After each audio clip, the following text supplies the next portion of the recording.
Hey, what up? This is Macklemore. And Ryan Lewis. And shout out to the homie Romeo and Saturday Night Online. Online. Bam! So we got some questions here. Matthew from Philadelphia, Pennsylvania. Do you, in caps, really rock thrift shop clothes? Matthew, the answer is, look at my shirt. Yes. You cannot really find fringe in any sort of retail store in the mall. It just doesn't exist. Macy's is not holding fringe. No. So yes, I do. I don't only rock thrift shop stuff, but I definitely do shop at thrift shops consistently. Emma from Sweden. Favorite song of all time?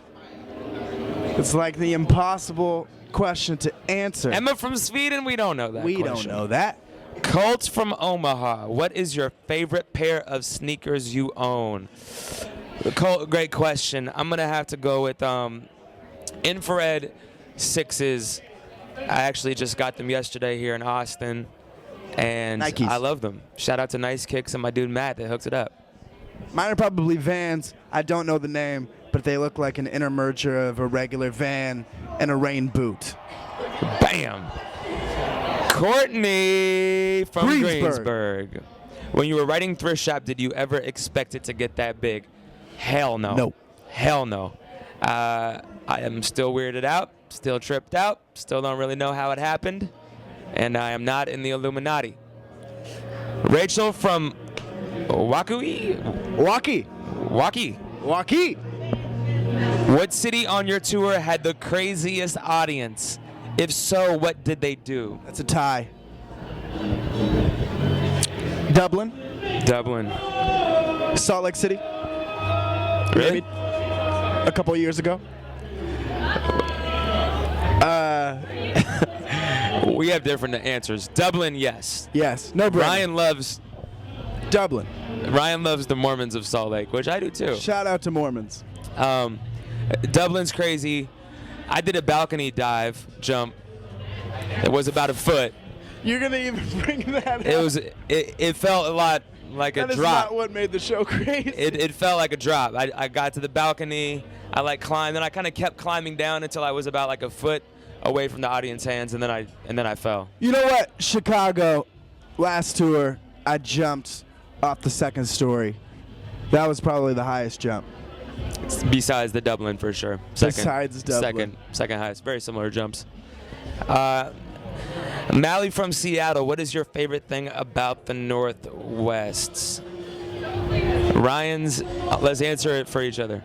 Ryan's is clam chowder and a bread bowl on a cold day with a fine boo on a pier. Ben's would be an Emerald City smoothie after a warm sauna on a rainy day. With a badass bitch. Jayla from Englewood. How did you and Ryan meet? On MySpace. Nicole from Allentown. Did you and your beautiful fiance plan on starting a family? I can already picture Ben Jr. with his fresh haircut. Yes, I do plan on having a child, a couple children. And yeah, I'm looking forward to that part of life. We were talking about today. I want to trick or treat with my kids. Looking forward to Halloween. I feel like people don't go out on Halloween anymore. Not in Seattle. It's like this scared thing. Like you can't go. Like I got my candy bag jacked. snacks. Yeah, bag I snacks. got my candy jacked. I jacked you. I ran. I stole it. It was an older kid. It was me. Fuck you. Wendy from El Monte. Do you consider yourself a type of activist, since you seem to cover topics that many artists don't? I think that art is a form of activism.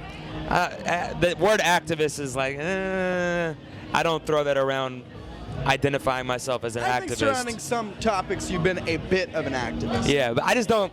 The term activist has a connotation that feels forced and contrived to me. It's true. But art is a form of activism if you do it in the right way. If you do it in a way that's you're touching on topics and subjects that push people, that push human beings, that break barriers. So You know, maybe, but I don't like the word exactly. Al from New Windsor. At what age did you start rapping? 14. And who is the rap artist that influenced you the most? Silk the Shocker! Little Romeo. I would have to go with KRS-One. Tupac. I would go with Pac, Nas, Talib Kweli, Mos Def, CeeLo, Goody Mob, Outkast, Hieroglyphics, Souls of Mischief, and Silk the Shocker. Lauren from Philadelphia. What's been an important moment in your life that you think has led to your current success as a rapper with the chart-topping song? Moment of my life. An important moment in your life that has led to your current success as a rapper with a chart-topping song. It's tough to sum that up in a moment.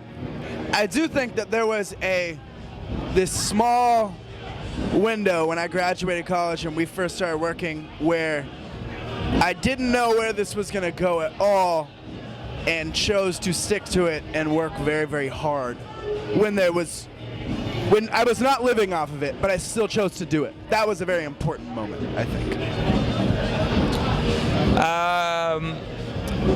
Colton from Washington. I'm having a hard time staying motivated with my music. Did you ever want to just give up on your dream? Yes. Earlier today. It happens all the time. That's kind of part of being an artist, I feel like, is being challenged to push through those moments of like, is this what I'm supposed to do? And the people that succeed and the people that make it in the music industry, I think that never goes away. That's something that you kind of always are fighting and working against. That's the process of being an artist. Savannah Kean from Sunnyvale, California. If you could give one piece of advice for auditioning for X Factor, what would it be? Don't do X Factor. Don't do it. Don't sign that contract. I've seen that contract. It's horrible. They own you forever. Tori from Ohio. What did it feel like when you woke up one morning and Thrift Shop was #1 on all of the charts and being played all over the world? Overwhelmed when it hit #1. Very excited and a little bit weird because your life doesn't just change automatically when you have a #1 record. Everything is kind of the same, but it changed quickly. It's still changing quickly. Tori from Ohio, it's weird.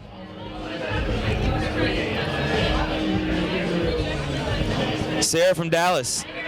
Would you rather tour the world if it meant leaving Seattle forever, or would you rather stay in Seattle if it meant you couldn't travel again? Travel the world. Come on. Nicole from Hortons. Since you and Ryan have become so famous, have you been able to meet any of your childhood heroes? Who have you been most excited to meet? Good question. I don't have an answer. I've now gotten to share the stage a couple times with Talib Kweli. That's been a highlight of mine. He was a childhood hero for sure.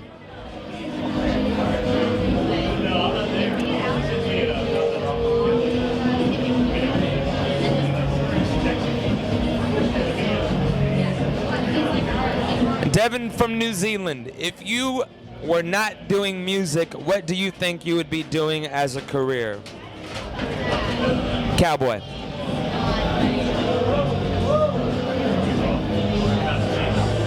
Someone just jumped off a roof and snuck back here. Hell yeah. Hell yeah, man! Power to you! That's what we were doing 4 years ago. Oh, there's a showcase in here. Let's try to get on the stage. I'd probably be doing some nerdy ass graphic design, video, IT, who knows, or making coffee. Last one. Sophia from Bel Air. What is your biggest pet peeve?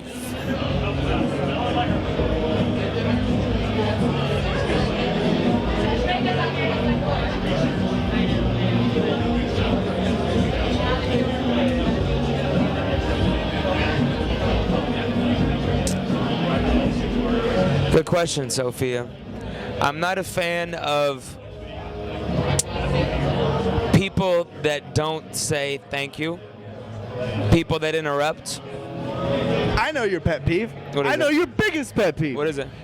His biggest pet peeve, no question, is when you're on the airplane and everybody's yeah, I hate standing that. up, waiting to get off the airplane, and you're going to get out of your aisle, and some motherfucker from the aisle behind you tries to Sneak. sneak and cut in line past you, past your aisle. It's not your fucking turn yet. Number one. Stay back. Number one. And now he goes, cutter. Gotta call him out. Gotta call him out. Let a cutter know he's cutting. We got a cutter. We have a cutter. Number one. This has been awesome. Thank you, Twitter Sphere. Yeah, thank you, Romeo. Great questions. And Saturday night online.